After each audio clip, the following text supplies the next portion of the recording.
Hello students, मैं अंजलि पयाल स्वागत करती हूँ आपका आईसीटी वर्चुअल क्लासरूम देहरादून से। कैसे हैं आप सब लोग? उम्मीद करती हूँ आप सब लोग अच्छे होंगे और अपनी लाइफ में बहुत बेहतर कुछ कर रहे होंगे। आज हम बात कर रहे हैं क्लास 12th की केमिस्ट्री की, और जैसा कि हमारा अल्कोहल, फिनॉल और ईथर का आपका चैप्टर चल रहा है यहाँ पर, तो उसी में आज आगे कंटिन्यू करेंगे। लास्ट सेशन में हमने अल्कोहल के बारे में थोड़ा सा देखा था, आज के सेशन में फिनॉल और ईथर के बारे में भी हम लोग पढ़ेंगे। ओके, तो आइए चलते हैं स्मार्ट बोर्ड की ओर।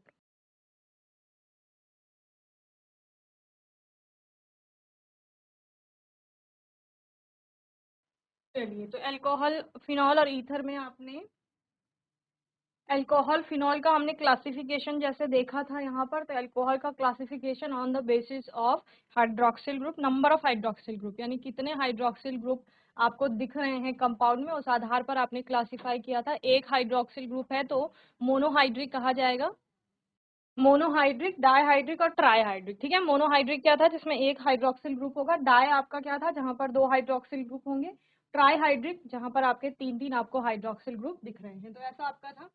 कंपाउंड्स कंटेनिंग CsP3OH बॉन्ड, या जहां पर आप क्या कह रहे थे 1 डिग्री, 2 डिग्री और 3 डिग्री अल्कोहल की बात आप कर रहे थे। एलाइलिक अल्कोहल आपने देखे थे, ये भी प्राइमरी, सेकेंडरी और टर्शरी टाइप के हैं। बेंजाइलिक अल्कोहल भी प्राइमरी, सेकेंडरी और टर्शरी टाइप का होगा। इसके अलावा कंपाउंड कंटेनिंग CsP2OH बॉन्ड, जहां पर विनाइलिक आप उसको कह रहे थे, विनाइलिक अल्कोहल, जिसमें डबल बॉन्डेड कार्बन से डायरेक्ट आपका OH ग्रुप जुड़ा हुआ था। ठीक है, नॉमेनक्लेचर हमने देखा था, अलग अलग कंपाउंड्स के नाम देखे थे यहाँ पर। तो अल्कोहल का नाम कैसे आता है, एल्केन का आपका एल्काइल ग्रुप का नाम आता है, देन उसमें आप प्रीफिक्स में, अगर अल्कोहल की बात कर रहे हैं तो सफिक्स में आपका ऑल जुड़ता है। ओके, तो जैसे एक ही कार्बन है तो मिथ एन यानी सिंगल बॉन्डेड मिथेनॉल। ओके, दो कार्बन होंगे तो इथेनॉल।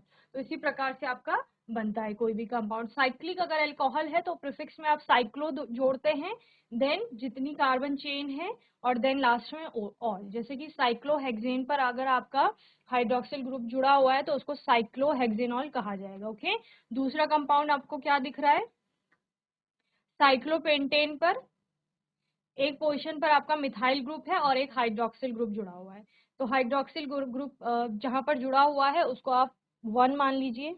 हाइड्रोक्सिल ग्रुप की पोजीशन 1 है तो मिथाइल की आपकी सेकेंड हो जाएगी, तो कंपाउंड क्या हो गया, 2 मिथाइल साइक्लोपेंटेनॉल। ओके, फिनॉल के आपने कुछ कंपाउंड देखे। फिनॉल हो गया सिंपल बेंजीन रिंग पर OH।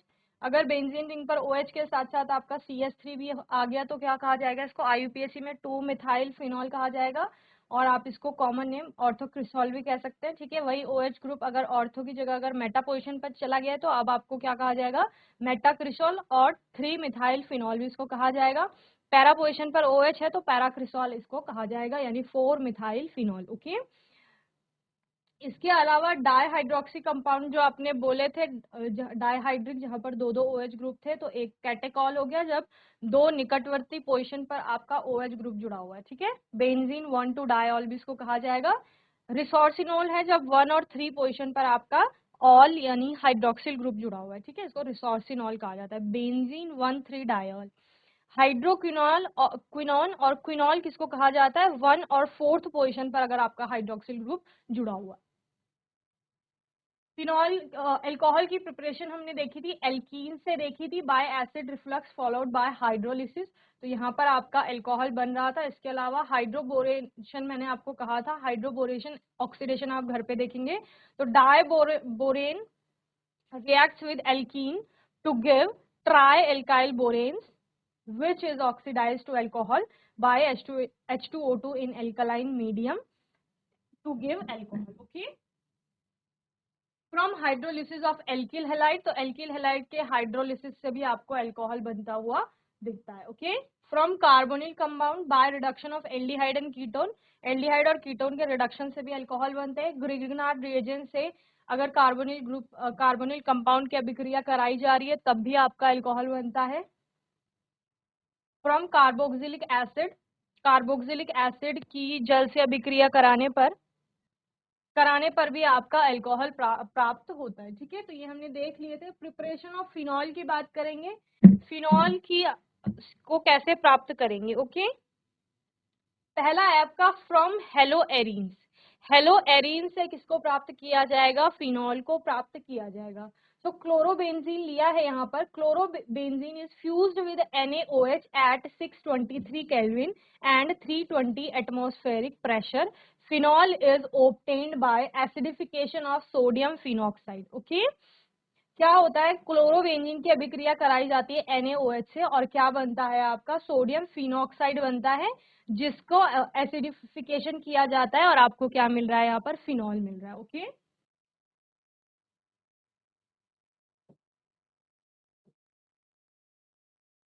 तो ये क्लोरोबेंजीन है आपके पास।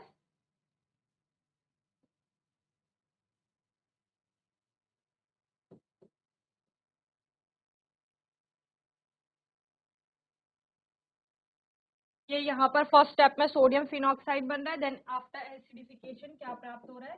फिनॉल प्राप्त हो रहा है। ओके, तो पहली अभिक्रिया हो गई है फिनॉल को बनाने की। चलिए, नेक्स्ट आपका है from diazonium salt. Diazonium salt से आपका क्या बनाया जाता है? फिनॉल को बनाया जाता है। ओके, यहाँ पर पहले डायजोनियम सॉल्ट बनाया जाएगा किससे? आपका एनिलीन से। Diazonium salts are hydrolysed to phenol by warming with water और by treating with dilute acids. Okay, तो पहले आप एनिलीन से डायजोनियम सॉल्ट प्राप्त करोगे, फिर उस डायजोनियम सॉल्ट को क्या किया जाएगा? पानी के साथ हाइड्रोलाइज कराया जाएगा और देन या फिर क्या किया जाएगा? एसिड के साथ ट्रीट कराया जाएगा और आपको क्या बनता हुआ दिखेगा? फिनॉल बनता हुआ दिखेगा। तो पहला स्टेप में एनिलीन से हमने बेंजीन डायजोनियम क्लोराइड, जो कि आपका एक डायजोनियम सॉल्ट है, इसको प्राप्त किया। इस डायजोनियम सॉल्ट को H2O की प्रेजेंस में रिएक्शन कराया, वार्म H2O के साथ मिक्स किया, तो आपको क्या बनता हुआ दिख रहा है? फिनॉल, साथ में नाइट्रोजन बन रही है और आपका HCl भी बन रहा है। ओके, चलिए नेक्स्ट है from benzene sulphonic acid. Benzene sulphonic acid से या अम्ल से भी आपका क्या बनता है? फिनॉल को प्राप्त किया जाता है। बेंजीन का क्या करते हैं? ओलियम के प्रेजेंस में सल्फोनेशन कराया जाता है, ठीक है, जिसके बाद आपको सल्फोनिक एसिड प्राप्त होगा, जिसे कि सोडियम हाइड्रोक्साइड की प्रेजेंस में गर्म किया जाता है, जिससे आपको सोडियम फिनॉक्साइड प्राप्त होगा और फिर उसका एसिडिफिकेशन होने के पश्चात क्या होगा? जो सोडियम लवण है वो फिनॉल में आपका परिवर्तित हो जाएगा। ठीक है ना? देखो क्या था हमारे पास था बेंजीन।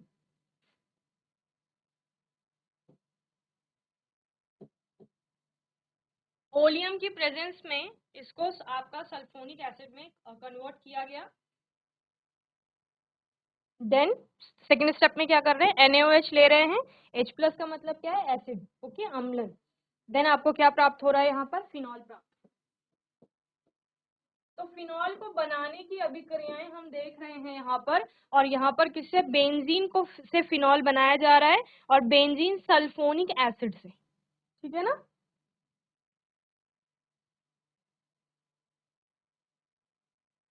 ये आपका बेंजीन सल्फोनिक एसिड।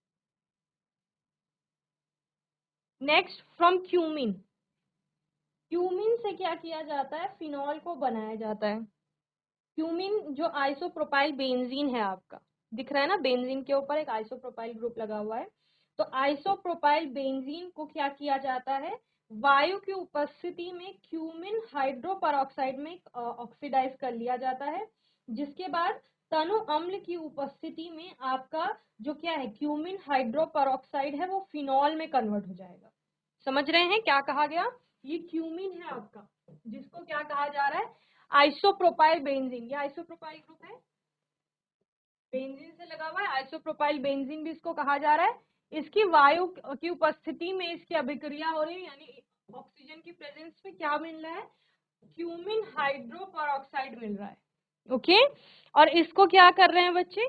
इसको जल के उपस्थिति में आप क्या कहेंगे? अम्ल के साथ अभिक्रिया कराई जाएगी, जिसके पश्चात ये फिनॉल देगा और साथ साथ में आपका एसीटोन भी बनता है।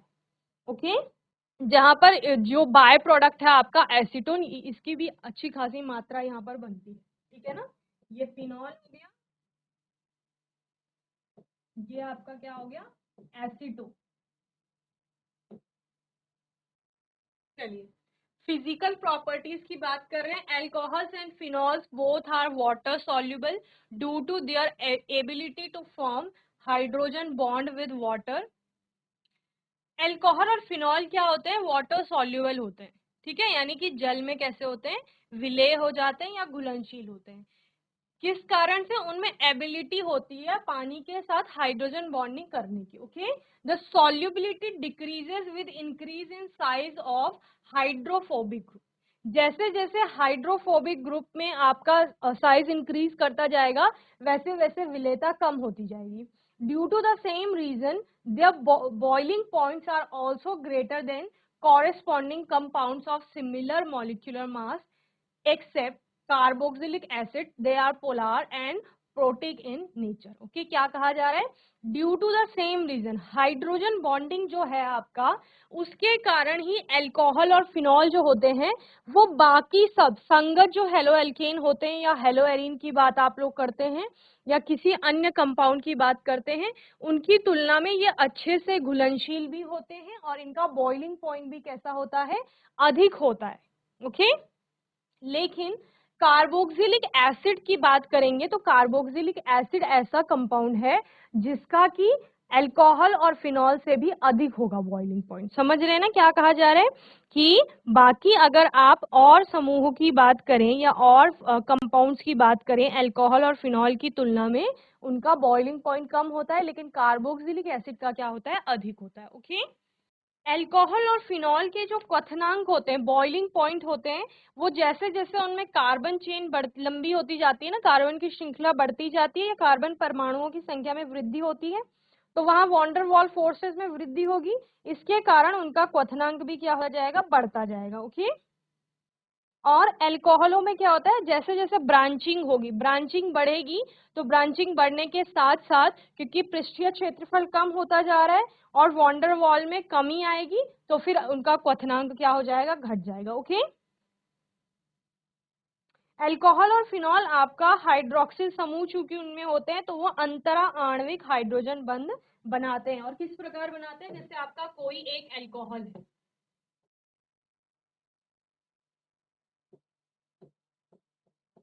ये आपका एक एल्कोहल का मॉलिक्यूल है, सेम ऐसा ही मॉलिक्यूल दूसरा भी होगा,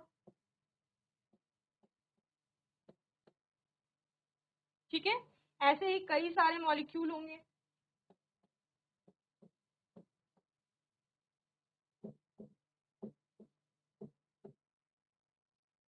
इनके बीच में क्या होती है, हाइड्रोजन बॉन्डिंग हो जाती है, यानी ऑक्सीजन और हाइड्रोजन के बीच में बॉन्ड बनेंगे इस प्रकार। ओके, इसी को आपका क्या कहा जा रहा है, अंतरा आणविक हाइड्रोजन बंध कहा जाएगा। ओके, यहाँ पर due to difference in electronegativity इनमें पार्शियल चार्जेस डेवलप हो जाते हैं, जिसके कारण ये आपस में क्या करते हैं, जुड़ते हैं, एक दूसरे से हाइड्रोजन बॉन्डिंग कर रहे हैं। यहाँ पर सेम ऐसा ही आपका किसमें होता है, फिनॉल में भी होता है।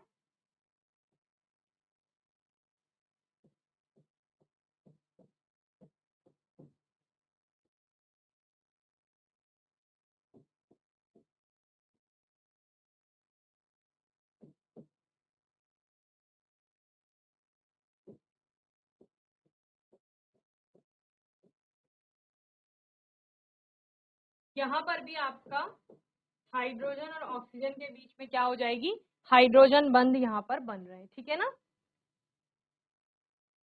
और क्या बताया मैंने आपको कि लगभग समान जिनका आणविक द्रव्यमान होता है अलग अलग यौगिकों का, उनमें क्वथनांकों में बहुत ज्यादा अंतर देखने को मिलता है, ठीक है ना।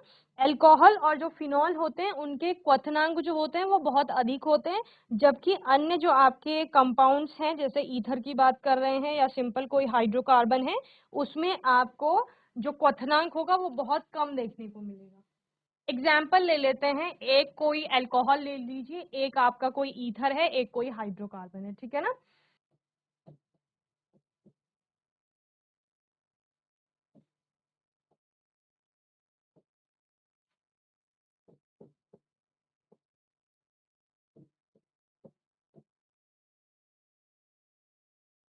अल्कोहल में आपके पास सपोज इथेनॉल है, ठीक है, इथेनॉल क्या होता है,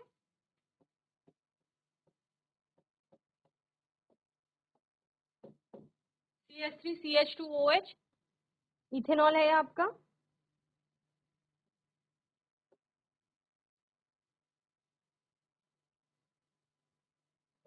इसका अगर मैं मॉलिक्यूलर मास कहूं और दूसरा बॉइलिंग पॉइंट, ठीक है, तो मॉलिक्यूलर मास इसका कितना होता है 46, बॉइलिंग पॉइंट की बात करूं तो 351 केल्विन, ठीक है। ईथर ले लेते हैं एक, मिथॉक्सी मीथेन है सपोज, क्या कहा हमने, सेम आणविक द्रव्यमान वाले, ठीक है, इसका 46 है आपका। ईथर मिथॉक्सी मीथेन है, इसका आणविक द्रव्यमान भी कितना है 46 ही।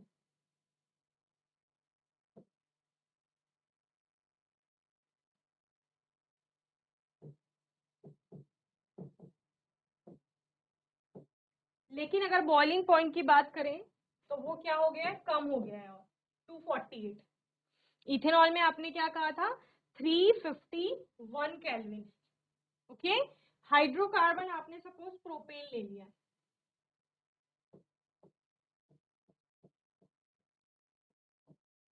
प्रोपेन ले लिया है आपने, ठीक है ना।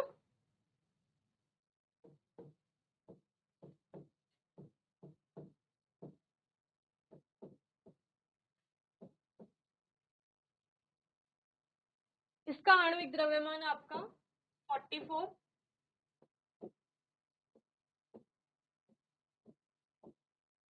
और बॉइलिंग पॉइंट है 231 केल्विन, ठीक है। तो यही हम लोग कह रहे थे कि संगत आपके कोई भी दूसरा कंपाउंड है कोई जिसका आणविक द्रव्यमान लगभग अल्कोहल और फिनॉल के उस कंपाउंड के बराबर है, लेकिन जब हम बॉइलिंग पॉइंट्स की बात करेंगे तो बॉइलिंग पॉइंट आपके अल्कोहल के ज्यादा होंगे, ठीक है ना। इसमें प्रश्न आ जाता है कभी कभी।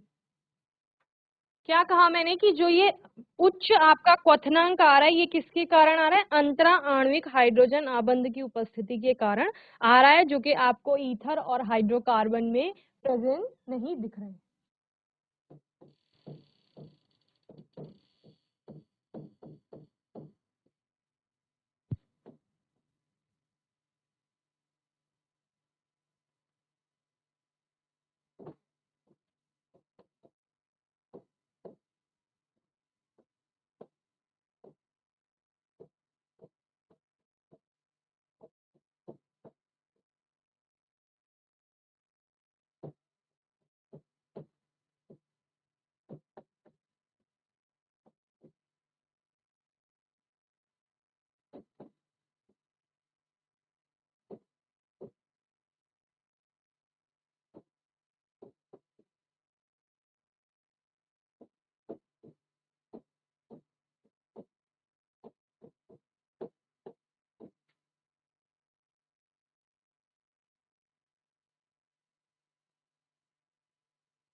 जिनका क्या हो रहा है, जो अल्कोहल में तो आपके उपस्थित हैं अंतरा आणविक हाइड्रोजन बंध, लेकिन ईथर और हाइड्रोकार्बन में उनका अभाव है, यानी कि वो उपस्थित नहीं है, जो अंतरा आणविक हाइड्रोजन आबंध की बात आप कर रहे हैं, ठीक है। चलिए, तो विलेयता में भी आपने क्या कहा, क्योंकि वहां पर हाइड्रोजन बंध बनाने की क्षमता है, उसके कारण ही वो क्या कर रहा है, बहुत अच्छे से आपके अल्कोहल और फिनॉल क्या हो रहे हैं, मिश्रणीय हो रहे हैं जल के साथ। केमिकल प्रॉपर्टीज की बात करेंगे अगर, रिएक्शन विद मेटल, तो फिनॉल आपका अब धातु के साथ या कोई अल्कोहल धातु के साथ अभिक्रिया करके क्या बनाता है बच्चे, कॉरेस्पॉन्डिंग फिनॉक्साइड और एल्कोक्साइड आपके बनेंगे, ओके। जैसे यहाँ पर आपका फिनॉल ने सोडियम से अभिक्रिया की तो सोडियम फिनॉक्साइड बन गया,